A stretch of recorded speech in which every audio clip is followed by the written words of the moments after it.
E esse tema é um tema que, de fato, essa questão das redes sociais, das relações éticas nas redes sociais, eu tenho acompanhado isso já há algum tempo, não só porque eu dou aula na Faculdade de Comunicação e porque eu trabalho na mídia, mas porque isso é um fenômeno, assim. Eu vou apresentar para vocês hoje duas visões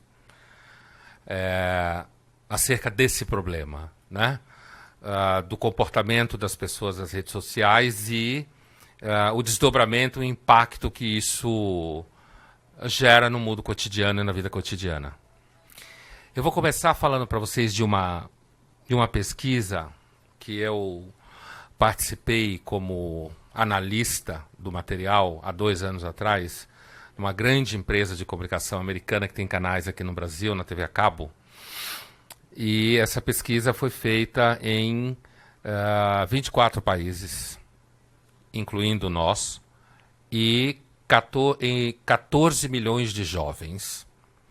E cerca de metade desse número de pessoas acima de 30 anos, e 14 milhões para baixo de 30 anos. Essa pesquisa, o foco dela era aquilo que a gente se acostumou a chamar de geração Y, tá? Que é uma categoria da publicidade, e a publicidade que vem pautando o mundo contemporâneo já há algum tempo, né? A publicidade pautou coisas como a própria revolução gay, né? Os publicitários americanos descobriram que os gays tinham dinheiro, era uma parcela importante de consumo da população e transformou completamente a nossa percepção, né? Estou dando esse exemplo para entender o que eu quis dizer com a publicidade vem pautando. Porque quando a gente fala isso, a gente entende primeiro da publicidade pautando nossos hábitos de consumo, né? Mas não é só isso. Bom, então essa pesquisa ela mostrou um detalhe que eu começaria por aí, que é o seguinte. A ideia que a gente tem que os jovens vivem presos às redes sociais, entre eles a tal geração Y, que seria alguma coisa, grosso modo, entre pessoas que estão mais ou menos... No começo se falava de 10 a 30 anos, agora que a publicidade trouxe a tal da geração Z para o pacote, né? Porque a publicidade trabalha com segmentação, né? Você tem que ir segmentando para ajustar o foco, porque o publicitário é aquele cara que sabe hoje o que você vai querer daqui 2 anos.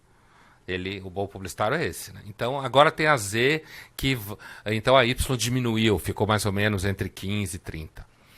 E uma coisa que a pesquisa mostrou é o seguinte: ao contrário do que a gente pensa, abaixo de 30 anos, a tendência é que as redes sociais, as pessoas com quem vocês falam nas redes sociais, são pessoas com quem você convive na vida real.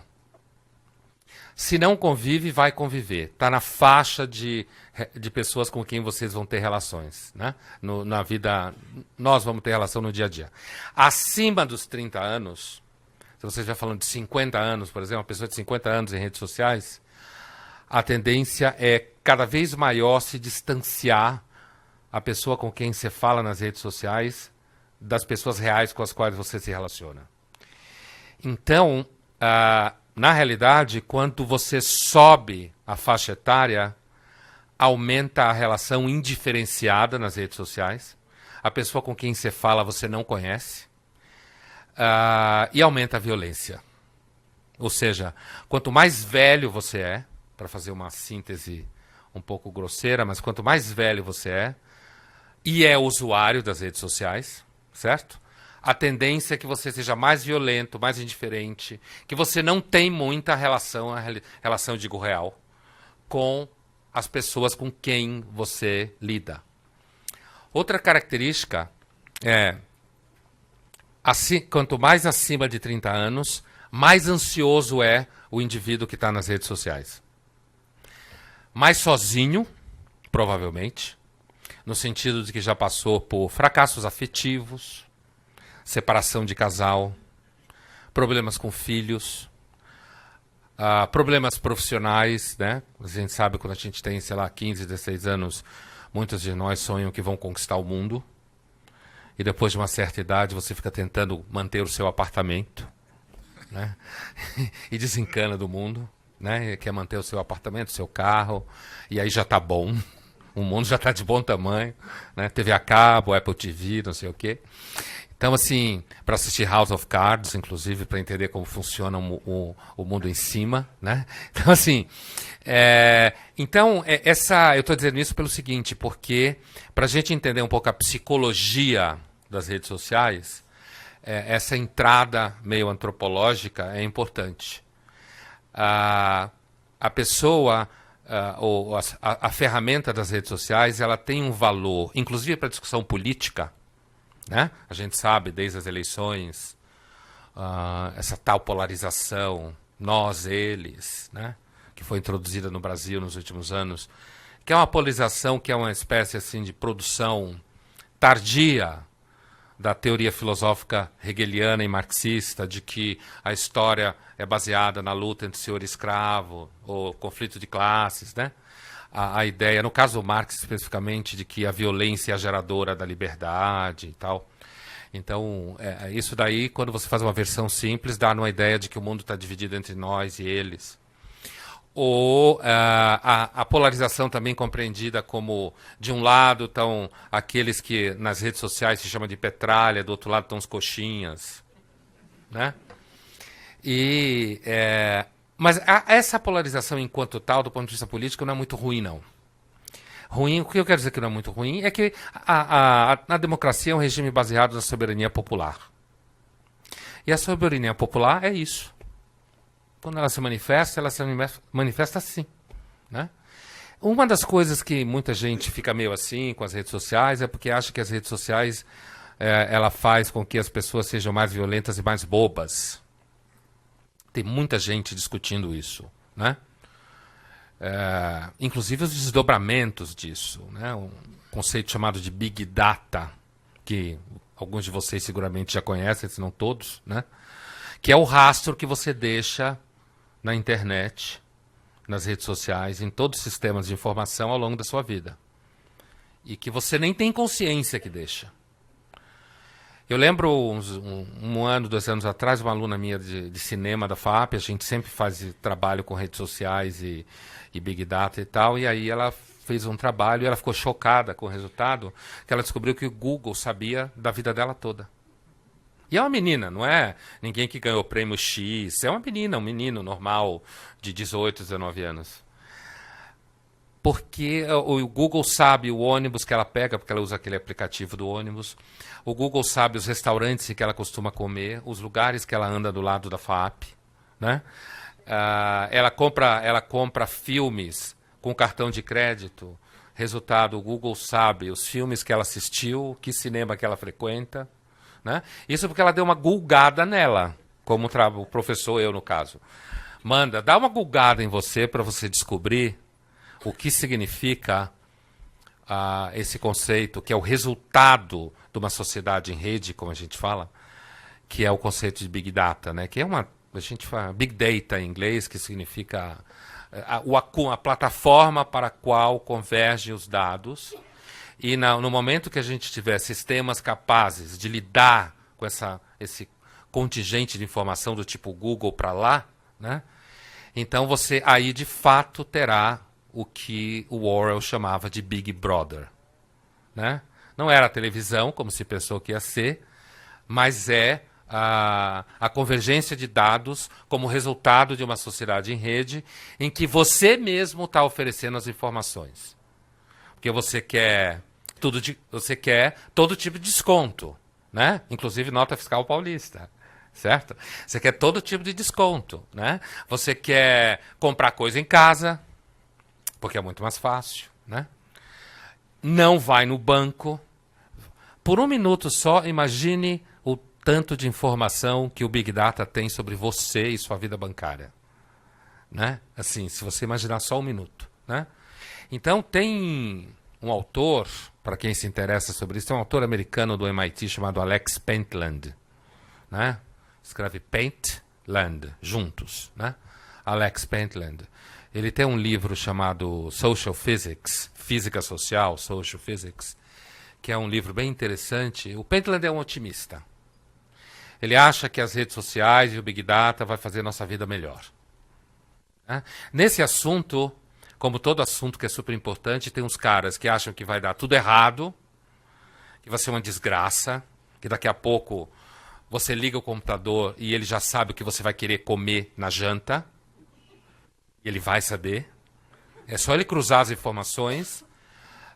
Quando eu estudo isso com os alunos, eles ficam meio paranoicos, porque eles percebem, por exemplo, certos supermercados que mandam e-mail segmentado específico para o pai e para a mãe, com uma oferta de produtos específicos dos produtos que ele ou ela compra.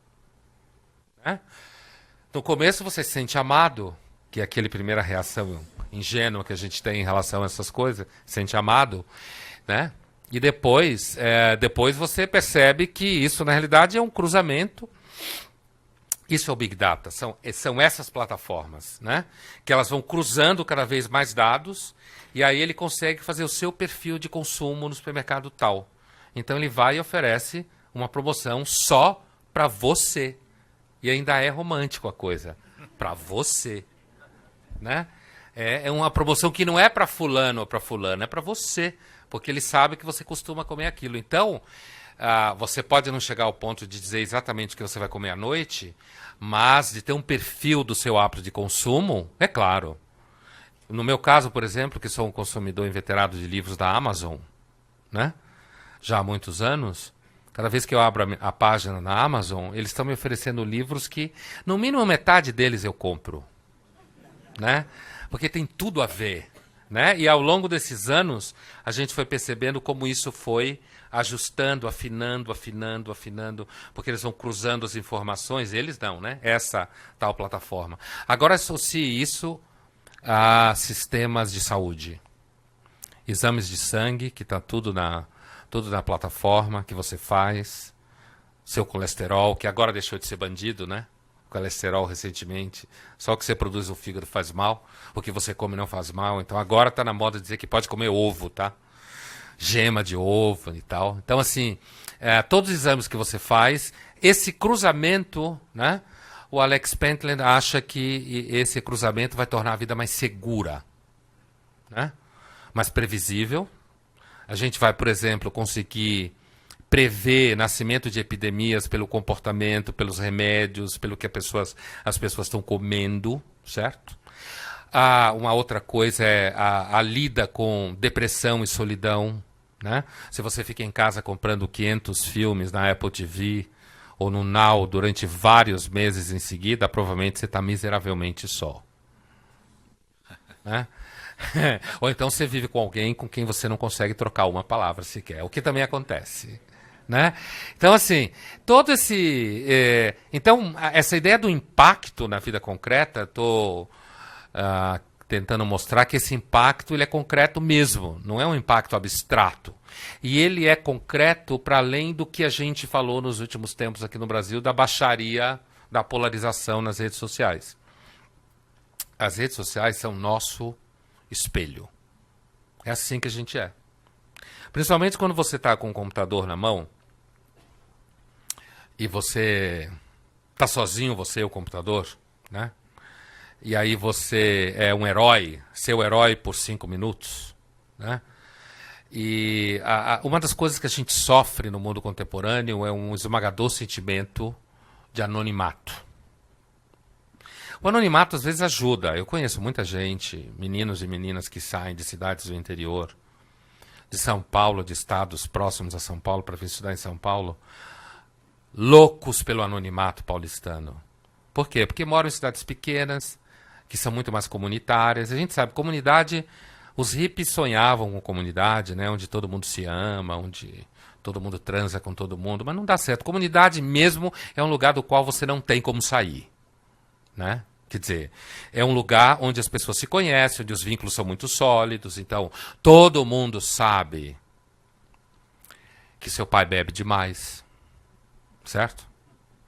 Que ele não trabalha, que é a sua mãe que sustentou a casa ao longo dos 40 anos de vida. Todo mundo sabe disso. O anonimato de São Paulo é bom porque ninguém sabe nada. E é porque ninguém quer saber nada. Né?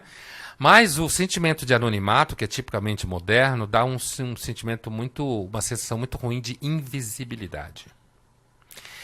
E uma das razões, veja, a gente está começando a entender redes sociais agora, né? Agora a gente está. A mesma coisa, outro dia eu participei de um programa num canal em que a gente estava discutindo muitas coisas de jovens e tal. E aí tentando se tirar conclusão, não, porque quem está agora com 18 anos é assim, deverá ser assado. Aí eu repeti uma frase que o Boechat, que estava comigo no programa, situou ela na história. Eu repeti uma frase do Mao Tse Tung, né? E o Boechat falou, não, é assim, quando a Revolução Francesa fez 200 anos, perguntaram ao Mao Tse Tung o que ele achava dos resultados da Revolução Francesa. E o Mao Tse Tung falou, está muito cedo para dizer qualquer coisa. Né? A gente perdeu um pouco essa noção no mundo contemporâneo. A gente tem que produzir ciência para amanhã. E por quê? Porque a gente precisa cada vez mais ter clareza de como as coisas funcionam para fazer produtos para essas coisas, né? E para essas pessoas. Então, assim, nesse sentido, né, essa coisa de, afinal de contas, o que as redes sociais causam na gente e tal, a gente está muito cedo para dizer qualquer coisa. A gente tem algumas ideias, né?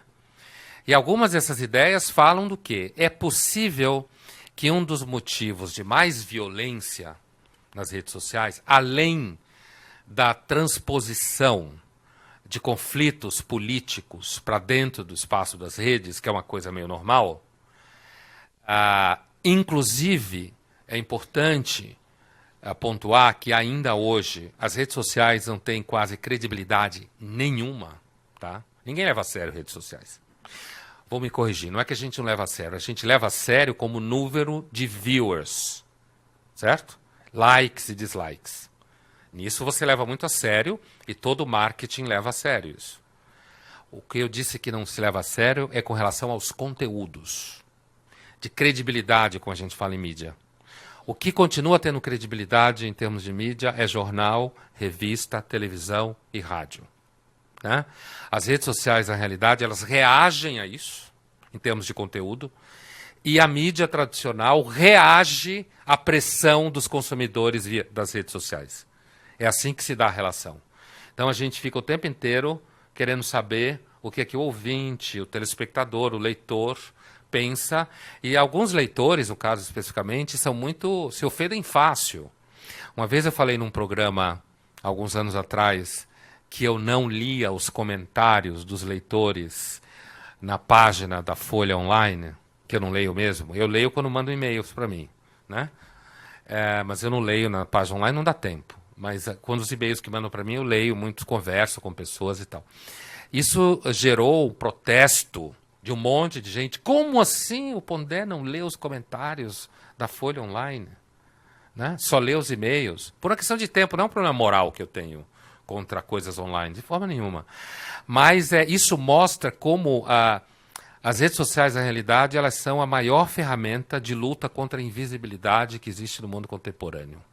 E como é todo mundo muito bravo porque é invisível, porque a gente é anônimo, porque os vínculos afetivos e familiares se diluem cada vez mais rápido. E não é nada porque alguém conspirou, não. É a gente que quer isso mesmo, viu? Não é porque alguém conspirou, como algumas décadas atrás. Ainda hoje tem muita gente que acha que tem alguém que conspira, né? Isso é muito comum. Eu imagino que em outras áreas também deve ser assim. Mas eu que conheço o mundo da mídia, não conheço outras áreas, assim, no sentido de poderes, eu quero dizer. Estou me vendo a poderes. Né? Se fala que a mídia é o quarto poder. Então, tem gente que acha que as pessoas que lidam com a informação ficam em casa planejando como controlar os outros. Então, tem gente que acha que os editores de jornal ficam planejando mandar no mundo, assim, né? Que o cara que trabalha no canal de televisão, o objetivo dele é o controle total do país. Então, ele fica planejando, então tem esse sentimento um pouco paranoico de que tem pessoas... Não, na realidade, como os estudos de Big Data mostram, somos nós que estamos informando o Big Brother.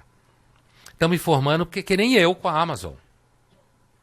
Eu estou comprando livro, estou mostrando o que eu gosto. Né? E assim todo mundo que tem consumo via online, né? Toda vez que você faz um exame médico e não quer pegar físico e dá um código do teu médico que o laboratório manda direto para ele, aí você não tem que ir lá, buscar, e quando você chegar no retorno da consulta, ele já viu, não depende de você mostrar, ele não ter tempo de analisar, tá lá. É você que está informando, né? Quadro clínico, né? Você já tem um produto que está chegando no Brasil, que é um produto que as empresas, as corporações, elas compram, que ele organiza dados da saúde dos funcionários. Hábitos de alimentação, hábitos de consumo, se você faz ou não exercícios, né, na academia e tal. E essa ferramenta, ela associa laboratórios, médicos, hospitais, academias de ginástica, que você entra na rede, você vai ganhando milhagem, vai ganhando ponto, né? Se você está usando essa rede, e essa ferramenta vai informando o seguro-saúde dos seus hábitos de saúde. Essa ferramenta, portanto, vai informando o empregador. Em troca, você recebe diminuição do custo da apólice de saúde, porque você tem uma atitude proativa em relação ao seu custo para qualquer sinistro. E você ganha um cartãozinho e você vai ganhando bônus à medida que você vai aceitando a ferramenta e usando a ferramenta. Resultado, é isso que o Orwell tinha na cabeça quando falou de Big Brother. Mas o que eu estou querendo pontuar aqui não é o terror do Big Brother, mas é como isso tem a ver com o nosso cotidiano. É a gente que quer. Por quê? Porque isso são mecanismos de organização da vida, né? E essa organização da vida vai tornando a vida fácil numa série de coisas. Por outro lado, o sentimento de distanciamento que eu estava falando entre as pessoas, né? Você tem alguns sociólogos que falam disso, tem um em especial, muito conhecido, chamado Bauman, que eu recomendo a leitura para quem quer ter um diagnóstico assim bom, mais legal de ler, do mundo contemporâneo, né? Zygmunt Bauman. Tem livros muito bons dele. Modernidade Líquida é muito bom. Agora ele lançou um chamado Vigilância Líquida, que é exatamente sobre esse tema que eu estou discutindo com vocês hoje, das redes sociais e do Big Data. Então, assim, portanto, esse sentimento de distanciamento, do caráter líquido, como o próprio Bauman fala, de que as pessoas vão ficando mais sozinhas, as redes sociais, além de ser um palco que transporta conflitos, como no caso da política, que eu estava falando, né? Você transporta o conflito político para dentro das redes sociais, apesar de que ninguém leva tão a sério assim, né? Assim, nós, seres humanos, somos dotados de uma certa característica que quando você vê muito do mesmo, você já não leva a sério. Você já meio que, né, desqualifica. Mas, além dessa dimensão dos conflitos políticos enquanto tal, que a gente tem vivido muito no Brasil, e eu repito, eu acho que isso não é de toda forma ruim, né? O impacto que as redes sociais terão na estrutura política no futuro, a gente não sabe direito qual é. Talvez, há uns 2, 3 anos se achava que era muito mais rápido o resultado. Alguns autores acham que a tendência é que não tem esse impacto todo na política, porque as redes sociais organizam momentos assim... Primeiro que existe uma relação quase de 20% daquilo que as pessoas dizem que vão fazer nas redes, elas não fazem 80%. Né? As redes sociais é uma grande vitrine de mentira. E não é especificamente de mentira, é de ego inflado.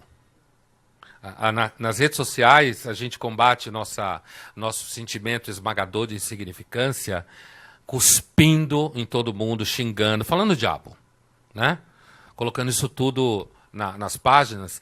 E, dessa forma, esse sentimento de uma certa, como eu falava, invisibilidade, um certo anonimato, uma certa insignificância. Naquele momento, não sei se vocês lembram, tem um artista famoso americano dos anos 60 chamado Andy Warhol, né?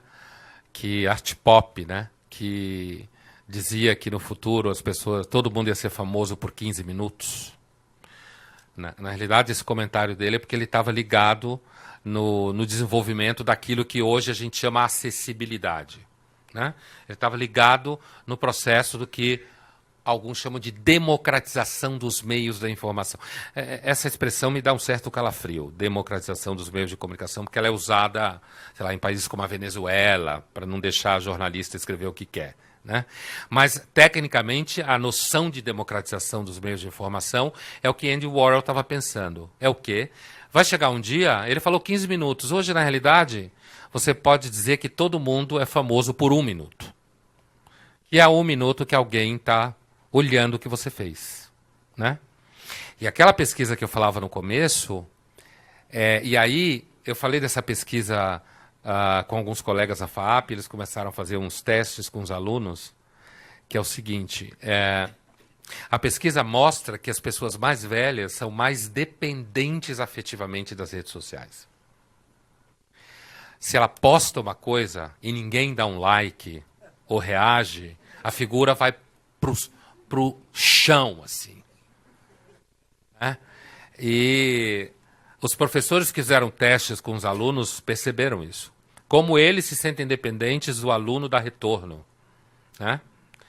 E isso, o pessoal lá de 18, 19, 20 anos, e é importante repetir isso, eu imagino que muitos de vocês tenham alguns desses espécimes em casa, por aí passeando. Então, assim, né? Se não estão, terão, né? Ou alguma coisa assim, ou já tiveram, sei lá. Esses espécimes, né? Essa moçada, que eu estava com vários deles até agora, até a 1h pouco da tarde, a relação deles com as redes sociais é muito diferente. Por isso, eles acabam sendo... eles acabam sendo menos violentos no sentido de linchar pessoas, como acontece muito nas redes sociais. Eles estão mais preocupados com, sei lá, quem tem a bunda grande, sabe? Essas coisas que são, evidentemente, muito mais importantes. Né? Eles estão mais preocupados com quem casou com quem, dos famosos. Estou falando só das coisas bobas, né? Que tem outras coisas que não são bobas. Estão preocupados com onde que vai passar, onde que a amiga está passando férias, que hotel que é, né? E um dos impactos mais interessantes das redes sociais no cotidiano, a coisa, verão, nós estamos em 2015, né? Tipo, 2015 já meio que já passou, né? A gente já está com a esperança de 2017, na realidade, né? Então, assim, que 2015 já foi. Então, assim, acho que foi no verão de 2014, ano da Copa, certo? Eu conversava com uma jornalista da revista Glamour, sabe a revista Glamour? Adoro essas revistas, assim, super interessante, Vida Simples. Revistas femininas, uma vez eu escrevi na minha coluna da Folha que eu achava que daqui a 500 anos ia se levar mais a sério a matéria de revista feminina do que pesquisas em sociologia. Né? No sentido de que são revistas que trazem discussões sem preocupar. Porque um dos problemas do mundo acadêmico ao qual eu pertenço, me parece, nos últimos tempos, é que muito da academia virou igreja. Você tem que defender coisas. Você tem que trabalhar para o mundo ficar melhor. E nessa daí de trabalhar para o mundo ficar melhor, eu às vezes escrevo na coluna que eu desconfio de gente que quer transformar o mundo no mundo melhor, né? Eu fico meio com medo de gente bem resolvida, sabe? Isso, sabe, gente que acha que representa, assim, que não tem pecado, que representa o bem, mas isso é um outro assunto.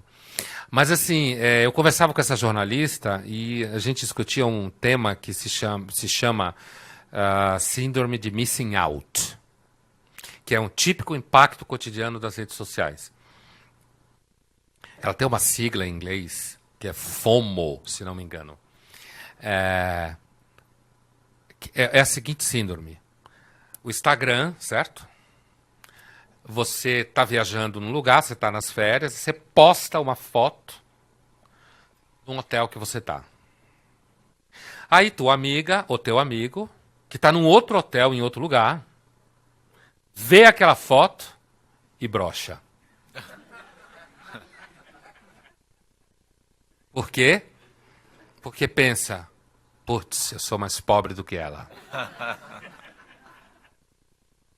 Eu sou mais pobre do que ela.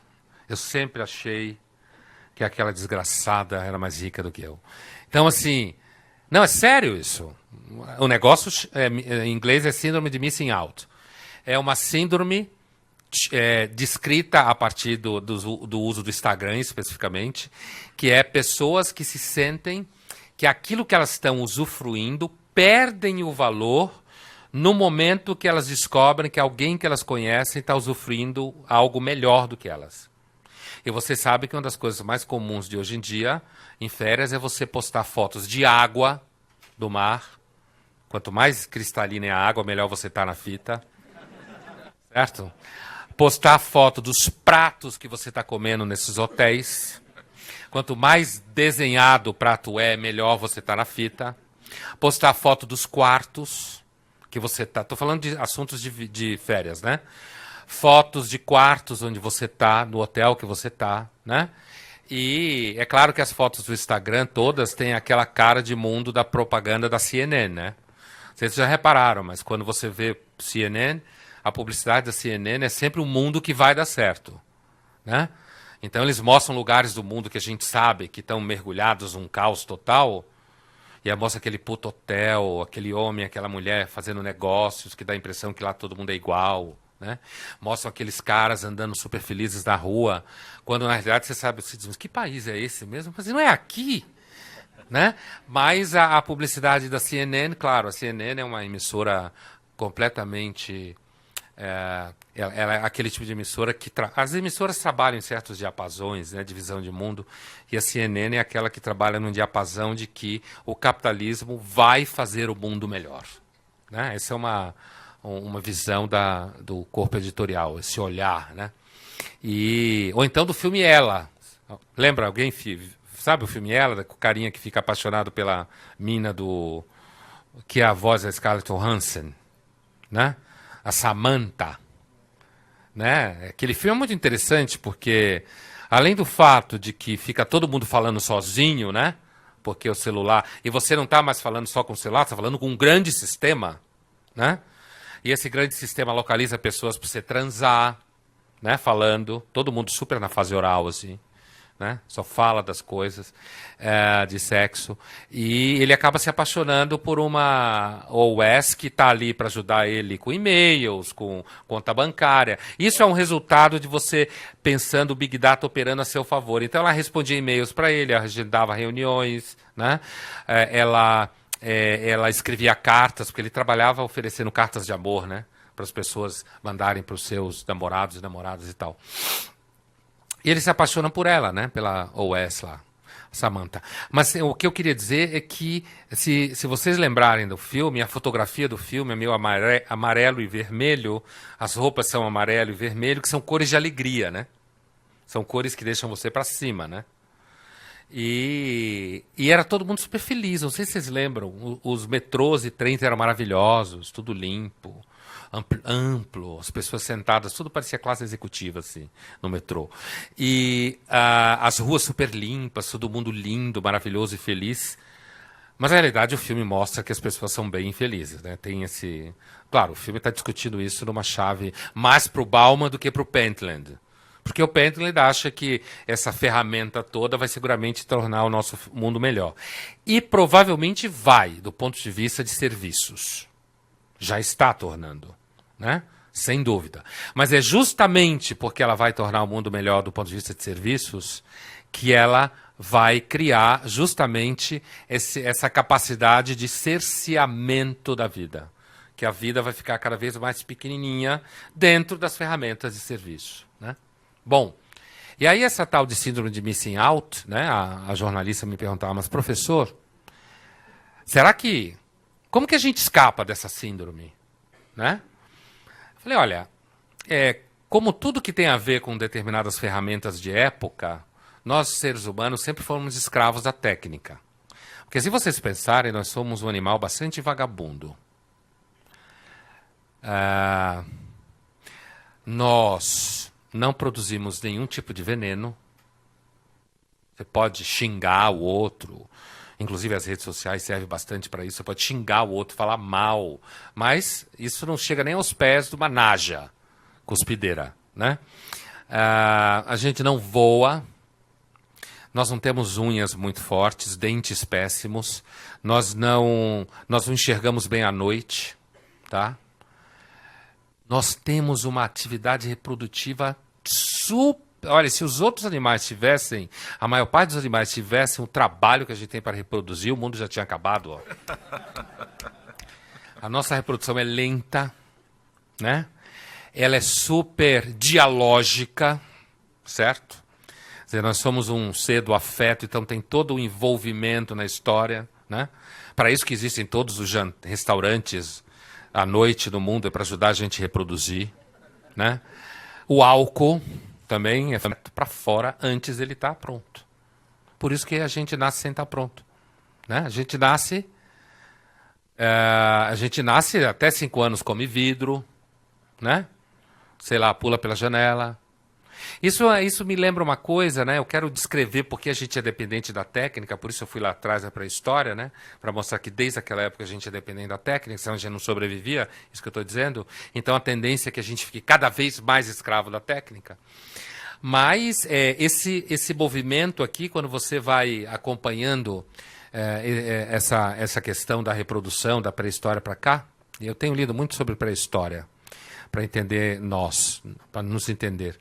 Mas um dos impactos também de redes sociais e ferramentas, eu já volto para lá, estou fazendo uma comparação, tem muita gente por aí que acha que os bebês estão nascendo mais rápidos, né? Que as crianças nascem mais inteligentes e tal. É provavelmente uma grande besteira isso. Primeiro que a gente não tem como comparar. Para dizer que criança está nascendo mais rápido, nunca será você olhando para o seu filho. Porque a gente sempre acha que nosso filho é top. A não ser que você tenha algum problema psicológico. Né? Se você é uma pessoa normal, você acha que seu filho é o máximo. E é isso mesmo que tem que achar. Então essa coisa de comparar seu filho com o que você era, primeiro que você não lembra de você naquela data. Certo? Então, esses supostos estudos de que as crianças estão nascendo mais inteligentes e mais rápidas, isso daí é uma super de uma balela daquela. Mas como serve para a nossa vaidade com relação aos nossos filhos, a gente deixa passar. E fica feliz com o negócio. Né? Que os alunos chegam na sala de aula e eles prestam atenção em várias coisas ao mesmo tempo. Em alguma medida, sim, mas normalmente eles prestam atenção em várias coisas ao mesmo tempo, se eles não estão ouvindo o que o professor está falando, ou o que o colega está falando. E mesmo assim, essa prestar atenção em várias coisas ao mesmo tempo, normalmente é mandar uma mensagem, postar alguma coisa, e vai e volta muito rápido.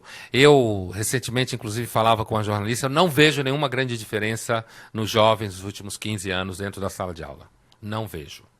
É claro que agora existe iPhone 6, mas eu não vejo grande diferença. Mas em relação específica, voltando ao que eu estava dizendo sobre os bebês, bebês não, mas crianças de 2, 3, 4, 5 anos, que a gente acha que eles são muito rápidos hoje, porque você vai, pega um iPhone, dá na mão, um iPad, dá na mão. Imagina que é a amostragem da população que a gente está falando quando diz isso, né? Para falar que os bebês estão nascendo mais rápido, né? Imagina a amostragem, né? Um iPhone, um iPad, e aí você já... Né? Quer dizer, é um fenômeno de nicho econômico, você já acha que é o mundo. Né? Então, aí você dá aquele negócio todo colorido, o moleque começa a apertar, e aí cresce com esse tipo de coisa, então é uma linguagem, ele vai aprendendo essa linguagem. É a mesma coisa, se você botar moleque, ou menina, ou menino, para estudar chinês ou francês desde pequeno, ele vai aprender rápido. Todo mundo sabe disso, toda criança aprende rápido. Quando eu estava no doutorado, e nós fomos para a França, e meu filho tinha 9, 10 anos, minha filha tinha 1 ano e meio, 2, chegou num ponto que eles falavam entre eles em francês.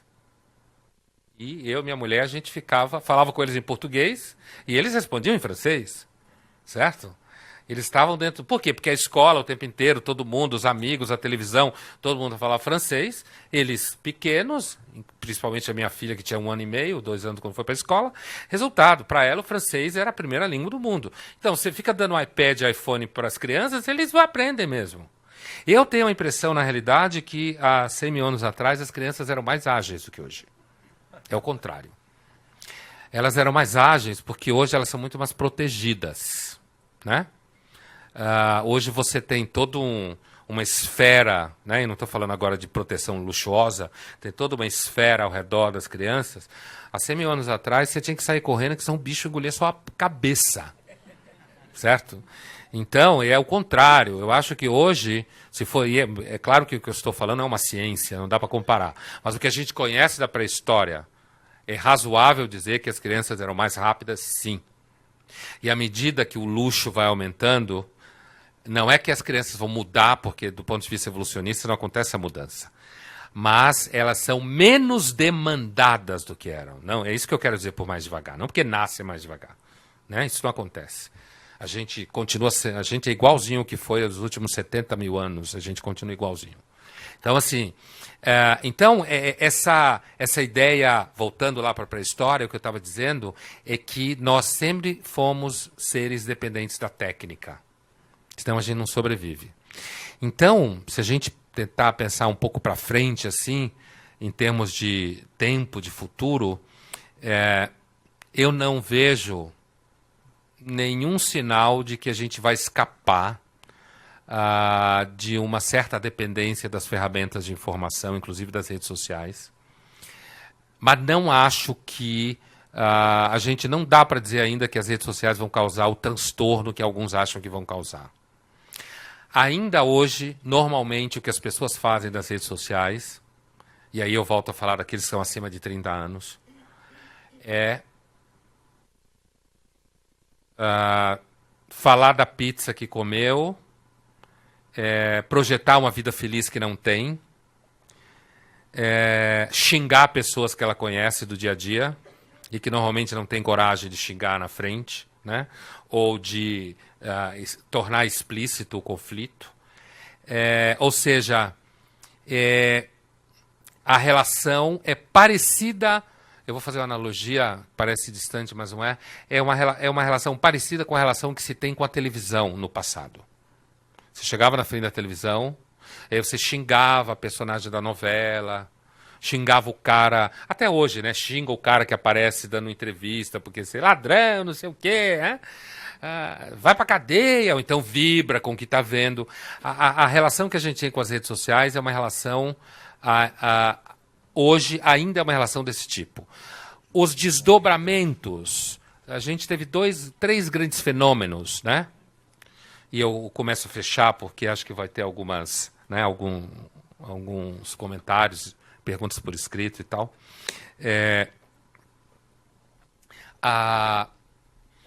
A gente teve três, que eu me lembro de cabeça, de fenômenos políticos importantes nos últimos anos relacionados a redes sociais. A chamada Primavera Árabe, né, que começou dos países árabes em janeiro de 2011. Os movimentos que aconteceram na Turquia, em Istambul principalmente, mais ou menos contemporâneos aos nossos aqui, de junho de 2013. E nós somos o terceiro movimento importante. Né? Alguma coisa na Espanha, chamados indignados, no começo. Mas foi na Turquia a Primavera Árabe, sem dúvida nenhuma, o mais importante de todos. Primavera Árabe, o processo lá em Istambul, os conflitos de rua em Istambul e os nossos conflitos aqui em junho. Foram três grandes fenômenos associados às redes sociais do ponto de vista político. E pelo que a gente viu, eles foram movimentos que tiveram certos picos em alguns momentos, mas depois retrocederam. Né? Tanto aqui quanto em Istambul, quanto na Primavera Árabe, na realidade, como os países, na sua maior parte, são sociedades muito instáveis e estados muito frágeis, ruiu, arrebentou com os países. Né? E não ficou nada no lugar. Aqui na Turquia, não, que foram movimentos mais pontuais, sociedades mais organizadas, estados mais organizados, e quando a coisa começou a pegar, no caso do Brasil, a população recuou. As pessoas não gostam de bagunça. As pessoas gostam de almoço, café da manhã, almoço e janta. E quem atrapalhar isso é seu inimigo. Certo? É isso que a maior parte de nós faz todo dia, da pré-história até hoje. Café da manhã, almoço e janta. E quando isso está garantido, a gente começa a exigir algumas coisas aqui e ali para que isso seja melhor. Né? Mas então é isso. Assim, a minha ideia foi dar para vocês um pouco... Esse é um assunto um trabalho em progresso, como se fala em inglês, é um trabalho em progresso e a gente é uma coisa que você vai tendo que entender à medida que vai acontecendo. Né? Essa diferença de idade eu queria deixar para vocês como que é uma coisa bem importante isso, de comportamento. a relação com o sentimento de invisibilidade, né? A descarga afetiva e violenta, inclusive por esse sentimento de invisibilidade, insignificância, que tende a aumentar na sociedade contemporânea. E essas síndromes que vão começando a aparecer, que a gente vai começando a identificar, né? Mas isso é uma coisa que quem vai saber, na realidade, do impacto das redes sociais na nossa vida, será quem estudar isso daqui 300 anos. Né? Agora a gente é mais ou menos como querer saber o que seria o Brasil na hora que o Pedro Álvares Cabral estava chegando aqui. Né? Mas só dá para ter algumas ideias, porque a gente tem métodos e tal, e já dá para se perceber algumas coisas, mas não dá para falar assim, com segurança todos os efeitos que isso tem. Obrigado.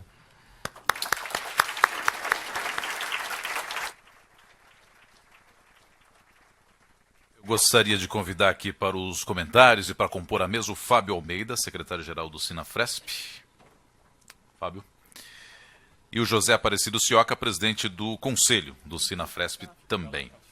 Se você quiser. Fábio, quer começar? Então, qual é a tua avaliação aí da explanação do Pondé? Você concorda com o que o Pondé está trazendo? Trouxe aí informações interessantíssimas do que diz respeito a essa conversa de abaixo e acima dos 30. Qual é a tua avaliação? Aliás, você me comentava ali antes de o evento começar que você fugiu da rede social já, né? É verdade.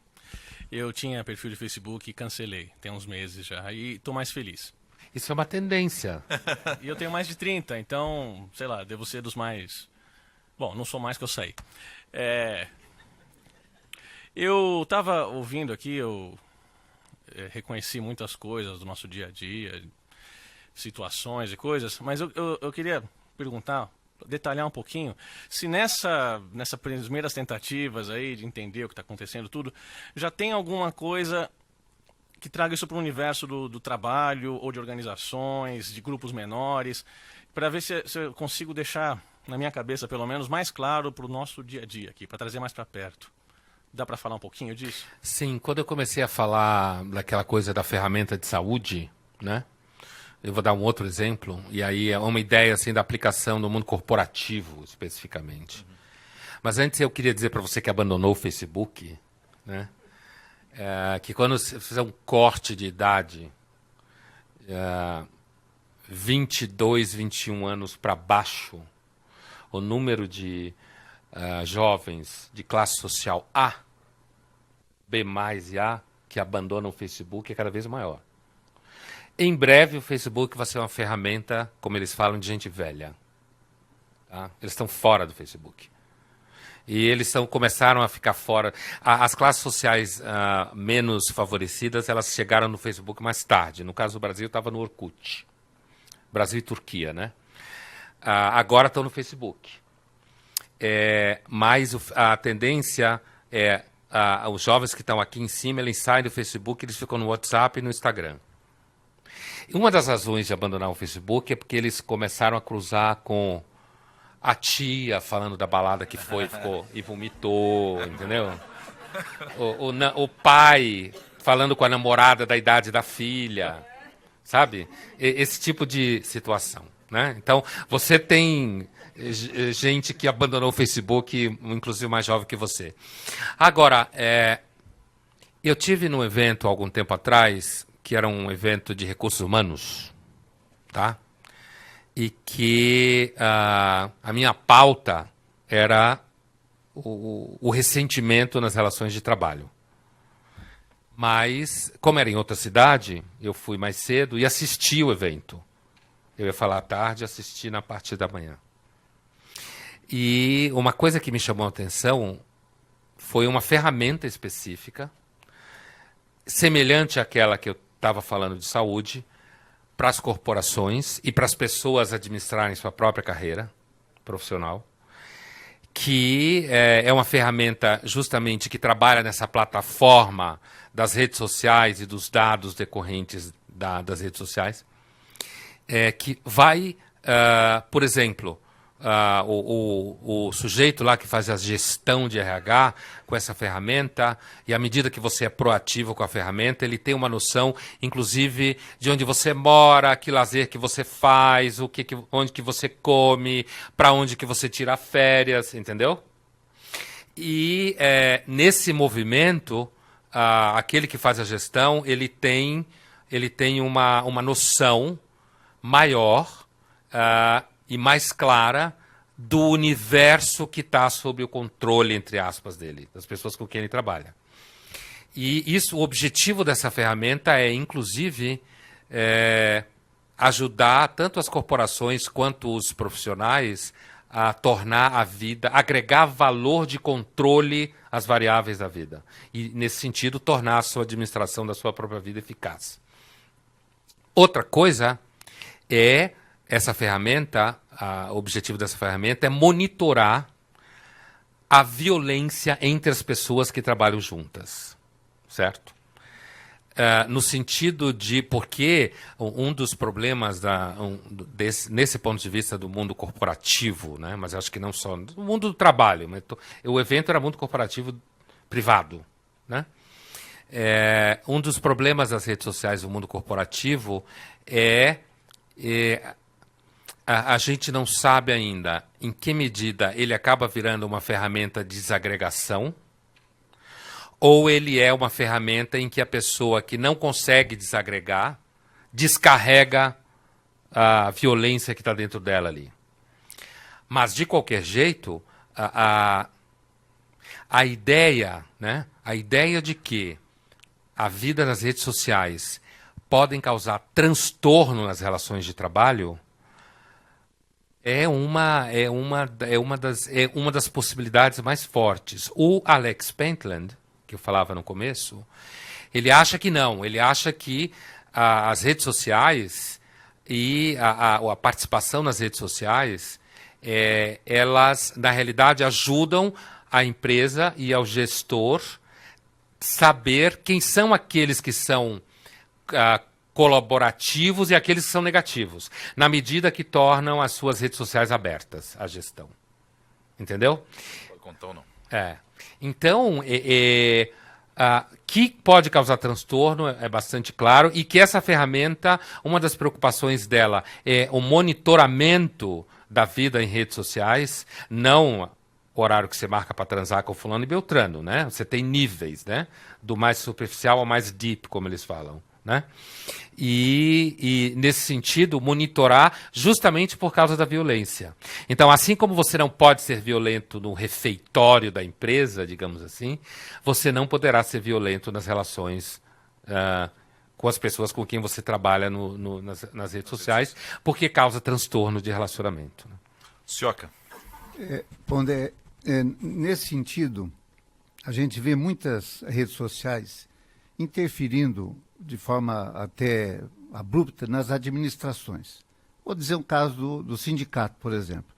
Nós temos uma diretoria que atua, que exerce um conselho, e acontece nas redes sociais uma série de comentários, alguns completamente fora de propósito, e são sempre os mesmos, são 40, 30, 40, 50 pessoas se manifestando. Cria um frisson, cria uma situação de dificuldade administrativa. Por quê? Muitas vezes a diretoria quer responder a tudo e não dá conta, não consegue. Então, acaba aí as críticas umas sobre as outras e vai ampliando isso daí de tal forma que chega um ponto que, como o Fábio falou, a gente acaba abandonando as redes sociais porque não tem o que fazer. Nesse sentido, o que você entende? O que é possível a gente poder administrar sem ser tão pautado pelas redes sociais? Olha, uma das melhores formas de você lidar com a violência nas redes sociais é a indiferença a ela. É a indiferença a ela. Por exemplo, essa coisa de sair das redes sociais, que a gente identifica em gente mais jovem hoje, saindo especificamente do Facebook, que é um lugar onde se fala demais, né? Porque não tem limite de palavras, inclusive, né? Essa coisa de você ficar falando. Um dos motivos é justamente as baixarias que eles veem nisso. E como isso gera ansiedade, então a primeira reação além do que eu estava falando antes, do ponto de vista... Porque existem alguns tipos de profissionais de trabalho, depende das relações em redes sociais. Né? Mas grande parte do trabalho, as relações em redes sociais, são relações que são completamente desnecessárias para a matéria do trabalho, eu quero dizer. Então, hoje em dia, a forma que mais se pratica para evitar esse tipo de violência é a indiferença. Você não responde, você sai, não toma conhecimento, e isso pode levar, no primeiro momento, a um aumento da violência, mas o provável é que a curto, médio prazo leve... Porque uma ferramenta só é muito usada quando ela tem uso. Em comunicação, né? Ela pode ser muito legal, mas se ela não tem uso, ela não é usada. O que eu estou falando é absurdo, mas é de propósito, né? Redundante. Então, e aí, o que acontece? A tendência é... Por exemplo, na mídia, isso é muito monitorado, né? Porque violência, ameaça de violência, ameaça para as pessoas, isso acontece muito. E assim, e aí tem pessoas que monitoram isso, né? Que ficam monitorando ali, vendo o que se falou disso, o que se falou daquilo, como é que está aqui, como é que está ali. E a forma mais comum de se lidar com isso, comum não no sentido ruim da palavra, mas é uma forma muito comum, é justamente a indiferença em relação a esses comentários. Isso pode ser, por exemplo, uma solução é você ter, como no caso de grandes veículos de mídia, você ter departamento de pessoas que monitoram isso. Certo? Eles são especializados em monitorar, ver a pressão, a temperatura, ver quem que está sendo ameaçado, quem que está falando isso, quem que está dizendo aquilo, qual é o teor. Mas as pessoas que têm atividade fim, no caso, seja lá de que atividade fim for, aquelas que têm atividade fim, elas não podem ficar envolvidas com isso, porque isso vai contaminando a atividade fim delas. E então, isso às vezes acontece, aumenta a violência em um determinado momento, porque o grupo se sente ignorado. Seja lá, no meu caso, eu estou falando de leitores, telespectadores e tal. Mas, ao mesmo tempo, aqueles que são profissionais, eles vão lidando com essa turma, que é mais ou menos como criança que você tem que lidar, né? Mas aqueles que estão envolvidos na atividade fim não podem passar o seu dia lidando com a violência das redes sociais. O Pondé, só para retomar ali quando você fala que as pessoas gostam de café, almoço e jantar, não é isso? Aqui no Brasil ou ser humano de um modo geral? Não, ser humano de um modo geral. Tá. Assim. Eu tive a impressão que você falou aqui no Brasil, a gente refugou na manifestação. Não. Então é de um modo geral. De um modo geral, eu já não gosto de violência, né? Só que não gosto de transtorno, né? A maior parte das pessoas só vai para o transtorno quando está muito ruim. É mais ou menos como alguém que imigra. Você só sai do seu país quando está uma porcaria. Mesmo que do lado de lá onde você foi, você pose de chique, na realidade não era na origem. Senão não tinha ido embora de onde você estava, né? A gente sai de onde está quando está ruim. Tá, alguém quer fazer alguma pergunta? Fique à vontade, hein? O Pondé, outra coisa. Essa intolerância que a gente vê nas redes, que muitas vezes na política, por exemplo, virou um fla-flu, né? É uma demonstração do que a pessoa gostaria de ser na vida real, de algum modo? Porque no Facebook, por exemplo, você não tem o anonimato. Você até tem o anonimato, mas não é o cara a cara, né? Vamos dizer assim. Mas você tem lá identificado quem é o fulano que está fazendo Pode algum ser tipo mentira, de demonstração. Né? Mas normalmente você tem... Eu soube de brigas entre pessoas que eram amigas do Facebook por causa de um ser PT, o outro ser PSDB. Sim, isso aconteceu muito. Nesse cenário. Agora, essa intolerância é aquilo que ela gostaria de falar na vida real, ele não tem coragem, mas ali está na frente do computador. Com certeza, né? Justamente por conta do sentimento de invisibilidade e insignificância, de não ter voz, né? Ninguém ouvir. Então, você está lá com o computador na mão, o teclado, e aí você tasca o pau, né? Porque ali você está completamente livre, e na realidade muita gente se ferra por causa disso. Porque à medida que isso vai acontecendo, você vai tendo um aparato jurídico que vai começando a cercar, né? Porque a vida em sociedade ela depende da normatização de tudo, né? Por isso, inclusive, que há um medo que quanto mais civilizado a gente fique, mais normatizado fique e mais doente, de certa forma. Justamente porque está muito normatizado, muito organizado, muito, né? Mas com certeza, esse sentimento de que você, naquela hora, no caso do Facebook, por exemplo, e eu aproveito para dizer, eu sempre tenho falado isso em todos os lugares que eu vou, eu não tenho página no Facebook, certo? Eu estou dizendo isso pelo seguinte, porque tem pessoas que falam comigo, não, como você não me respondeu? Eu não tenho página no Facebook. A última vez tinham 12 perfis falsos meu no Facebook, tá? Não sou eu. Se você estiver conversando comigo no Facebook, não sou eu. Pode até parecer que sou eu, mas não sou eu, tá? Então, fechado parênteses, eu esqueci, eu sempre tenho que falar isso por causa dos perfis falsos. Então, o Facebook, ele tem gente, por exemplo, casais que se separam e abrem a discussão dentro do Facebook. Então, o Facebook, ele vira púlpito, ele vira sala de jantar, ele vira almoço de domingo da casa da avó, onde rola aquela baixaria toda. Quer dizer, as redes sociais, elas têm um pouco uma função assim de ampliação da esfera do convívio. E essa ampliação... e aí não é só as redes sociais, por exemplo, hoje... hoje, numa aula, a gente tinha convidados para discutir espiritualidades. Não tem nada a ver com o nosso assunto aqui. Novas espiritualidades, a relação com a indústria cultural, não sei o quê. E aí, uma das pessoas que foi, ela queria gravar. Olha, você tem aqui, somando todo mundo, tinha mais ou menos, sei lá, umas 40 pessoas. Tem que perguntar para cada um deles. Né? Porque... O direito de imagem. Né? E, bom, direito de imagem, além do mais, assim, isso tudo bem, você está num ambiente onde as pessoas concordam e tal. Mas já cerceia a linguagem, né? O que você vai falar exatamente, que resposta você vai dar e tal. Agora, hoje você não sabe quem está gravando você num restaurante. Você pode estar num restaurante conversando com uma pessoa e tem alguém numa mesa do lado, com o celular assim, ó, filmando você não sabe. Então, assim, isso é uma coisa que o controle a tendência é que as redes sociais deixem o mundo mais careta.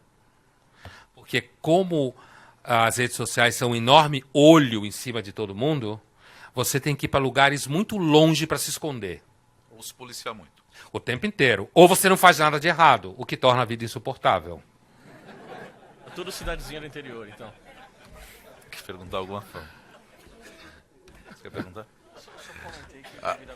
A vida na cidade do interior. E nessa pesquisa, o Pondé, com os jovens aí da geração Y, a gente pode concluir que eles convivem melhor com essa rede social do que o cara acima dos 30 ou não? Com Sim, esse início, sim, né? Porque como você disse, a gente está no início, não dá para fazer uma análise agora. Mas esse jovem convive melhor hoje? Sim. Assim, convive melhor, inclusive consegue ter mais distanciamento se ele, por alguma razão, ele se toca, né? Ele consegue ter mais distanciamento no sentido de perceber que a ferramenta ela é uma ferramenta de uso e não uma ferramenta de definição de quem você é. Entendeu? E isso, eu acho que isso tem muito a ver com o momento da vida. O jovem, ele é o otimista fisiológico. Eu vejo os meus alunos, eles enchem a cara, acordam 2 horas e vão fazer prova. Né? Quando você tem 50 anos, se encher a cara, provavelmente você não levanta do chão, prova. né? Hã? Você não quer nem saber de prova. Isso independe da classe social também. Com relação às redes sociais e as ferramentas... Esse jovem. E, assim, eu acho que quando você desce para classes sociais mais economicamente vulneráveis, primeiro aí você tem uma diferença aí, o que a gente chama de fetiche da mercadoria, que assim, quando você está entre jovens, se você põe um iPhone em cima da mesa, você não precisa falar nada, porque o iPhone é. Se você põe um smartphone de outra marca, você tem que explicar por que você está com aquilo na mão. Certo? Isso a gente chama de fetiche da mercadoria, né? Então, assim... aí tem uma diferença, assim, quando você passeia na classe social e você desce ou sobe esse compasso na classe social, é claro que os jovens que estão economicamente melhor posicionados, eles têm uma relação em que eles são senhores do fetiche. A relação com o fetiche na mercadoria, né, aquele conceito que a gente estuda na faculdade, não sei se vocês lembram, que é quando você dá meio que características e valores humanos ao produto, né, e aí o produto começa a valer por esses valores e por essas características, e não pelo que ele é, enquanto ferramenta pura e simples. Quando você está, digamos assim, num extrato econômico mais alto, você é aquele que determina o fetiche. Quando você está mais embaixo, você é aquele que depende do fetiche. E por isso você é aquele que, na realidade, você que está mais abaixo é o que faz valer a pena o fetiche, né? Porque uma coisa só vale quando muita gente não tem. Claro. Né? Por isso que você vai fazer uma balada, você tem que fazer uma balada num lugar pequeno, para que muita gente fique do lado de fora, para que quem passa na porta disputa a balada. Tá essa. bombando. Tá bombando. Posso prosseguir ou não? Temos a pergunta? Vamos lá. Pois não, pode perguntar. Boa tarde. É sobre a afirmação de que a pessoa que tem poucos amigos ou se torna uma pessoa solitária. Queria fazer uma pergunta a respeito de um morador de rua, por exemplo, de Santo André, que ganhou uma passagem para ele retornar para a sua cidade, lá do Piauí, e deram a passagem para ele, ele falou, mas eu só vou se levar meus 2 cachorros. E quando conseguiu a passagem, os 2 cachorros, ele falou, eu vou, mas só para daqui 15 dias, eu não vou viajar agora. Por quê? Porque eu quero despedir das pessoas que vêm me trazer a marmita, que vêm passar aqui para me cumprimentar. E esse comportamento aqui se aplica também para pessoas que também são da classe A ou B? Qual comportamento, exatamente? O comportamento de ser solitário e estar dando o valor para a sociedade, para aquelas pessoas que vêm e que está ajudando ou que tem alguma relação com ela. Olha, eu acho Obrigado. eu acho que a relação com bens materiais, elas definem muito o nosso dia a dia, né?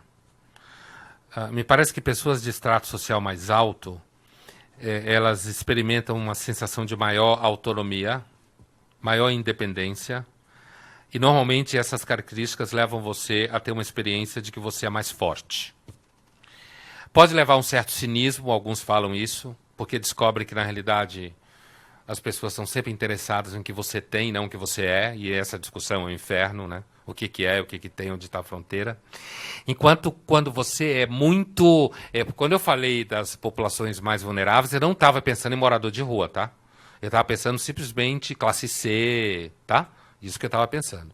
Não estava pensando em gente que está fora da cadeia de consumo, que é o caso que você está dando. Alguém que está fora da cadeia de consumo e depende inteiramente de ajuda, caridade, alguma coisa que seja assim. Então, acho que são 2 universos muito diferentes para comparar.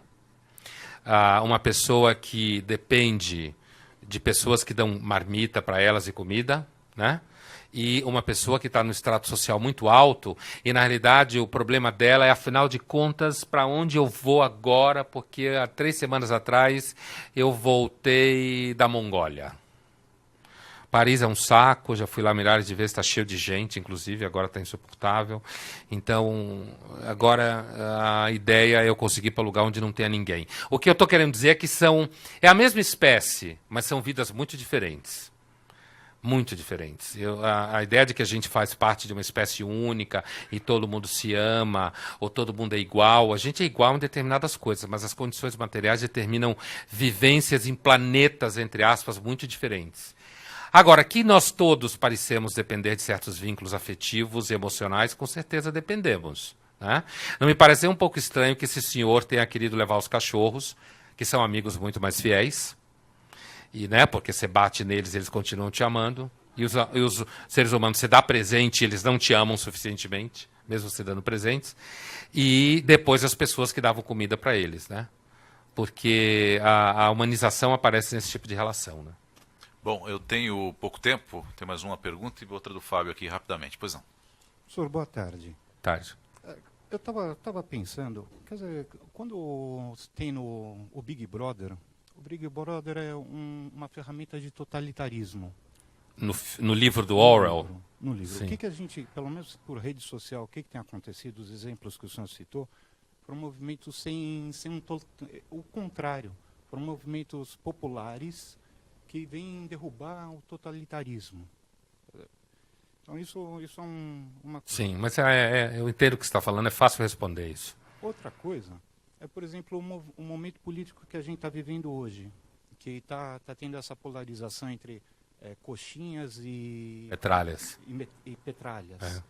Enfim, que também, pelo menos o que eu vejo, é uma polarização grande. Eu ainda não vi ninguém aparecer numa rede social para ser o salvador da pátria. Sabe, uma pessoa que fala de ética, uma pessoa que só fala, como o senhor falou no começo, que não tem pecados, que é uma pessoa assim, acima do bem e do mal.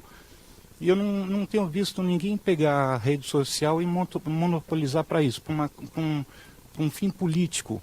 Para virar e falar, não é Dilma, não é Aécio, o PT, PMDB. Uma terceira via, É né? uma terceira via que é o Collor da vez. É quem vem salvar todo mundo, é quem vem moralizar tudo. Quer dizer, só não tem uma pergunta, é mais uma... Ok, uma reflexão. Olha, sobre isso daí, acho que pode aparecer 58 salvadores nas redes sociais, entendeu? Porque você tem os dois lados aqui, mas você tem várias pessoas que estão gravitando ao redor deles e em momentos de disputa de eleição você tem uma tendência à convergência de lados. Quando acaba a eleição, o universo começa a se espalhar, né? Agora, com relação ao caráter totalitário, assim, veja, é comum se dizer que as redes sociais, que elas aumentam a democracia e coisas assim.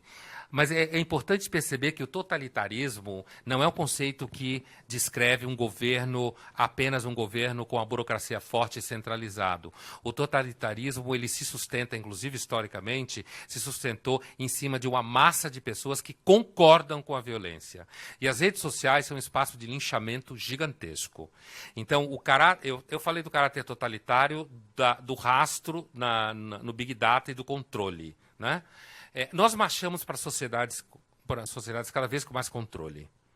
Isso parece inevitável, porque isso é o preço que a gente paga para ter a vida controlada e assegurada, né? É mais ou menos isso. Você começa a controlar a sua alimentação, por quê? Porque você não quer morrer. Olha o controle aí. Aí você começa a ter uma vida pequenininha, né? Não come isso, não faz aquilo e tal. Agora, com relação ao caráter totalitário das redes sociais, é semelhante ao caráter totalitário de multidões, né? Então, as multidões, como a gente sabe, as pessoas das multidões, elas fazem o que elas querem, né? E elas perdem um pouco a identificação. E nesse movimento elas acabam ficando violentas. E, sei lá, o totalitarismo do século XX, Hitler e companhia, eles não teriam feito o que eles fizeram se eles não tivessem uma massa de população que concordava de alguma forma. Estava preocupado com café da manhã, almoço e janta, né? Mas as redes sociais, elas são bem violentas e totalitárias, sim, no sentido de multidão. Perfeito. O Fábio tem mais uma pergunta, Fábio? Rapidamente. Eu queria aproveitar esse finalzinho aqui de tempo, se possível, que enquanto eu estava pensando aqui em todas as coisas que eu ouvi hoje, me ficou na cabeça a síndrome do missing out. E eu estou tentando aqui, queria pedir para, se possível, fazer uma relação rápida com a questão do ressentimento. Como é que... E falou só do Instagram, mas eu consegui ver sinais disso em todos os outros meios, Sim, todas as comparações. Sim. Então, aquela coisa, né? O cara está ressentido, o universo não deu tudo que ele merece, né? E nunca vai dar, porque o universo é indiferente, né? Fazer o quê? Às vezes eu falo com os alunos assim, se você falar com o universo e ele responder, tá precisando aumentar a medicação, né? É a mesma coisa que você falar com uma pedra na praia e ela te responder. Mas assim, olha, o ressentimento é uma categoria que foi descrita pela primeira vez pelo filósofo Nietzsche, né? Na segunda metade do século XIX, e que eu acho, por isso eu escrevi um livro sobre isso, eu acho que ainda não foi devidamente utilizada para analisar o comportamento contemporâneo. E o comportamento contemporâneo, que é muito pautado por uma lógica de direitos, e a gente, recentemente, eu conversando com um leitor, né, ele falava para mim que, a partir de um livro que eu acabei comprando por indicação dele, se você olhar direitos e deveres, o mundo está dividido. Pessoas que vivem pelos deveres, elas entendem que os direitos são derivados da obrigação que elas cumprem. Então, uma vez que eu cumpri meu dever, o direito vem como fringe benefit, assim, vem junto. As pessoas que pensam em termos de direitos, elas estão o tempo inteiro pensando quais são os deveres que os outros têm que ter para que elas tenham aqueles direitos. Né? Então, são universos mentais muito distintos. Isso quando você transporta para um universo contemporâneo, em que, me parece, a gente é cada vez mais educado para achar que tudo que a gente não tem porque alguém foi injusto para conosco, o ressentimento é inevitável. Porque o ressentimento, quando Nietzsche fala, ele é antes de tudo cosmológico. Por quê? Porque o universo é escuro, é silencioso, é indiferente.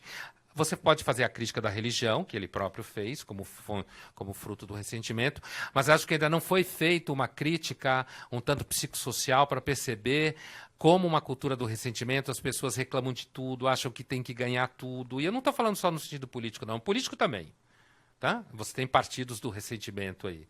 Eu estou falando das relações, inclusive de trabalho, que eu vi na discussão lá do evento, como o RH tem que ficar lidando com o ressentimento o tempo inteiro, porque um tem uma cadeira de rodinha e o outro não tem. Esse foi um exemplo que uma das minas me deram lá, que trabalham com RH. Não, porque você tem cadeira de roda, cadeira com rodinhas, outros não têm. Então, se tem cadeira de rodinha, significa X. Se não tem, é X menos 1. Né? Então, o mundo contemporâneo, inclusive certos estados gigantescos que querem dar tudo para as pessoas, né? O mundo contemporâneo ele é muito assentado em cima de uma economia de ressentimento. E o ressentimento é o seguinte, ele nunca está satisfeito.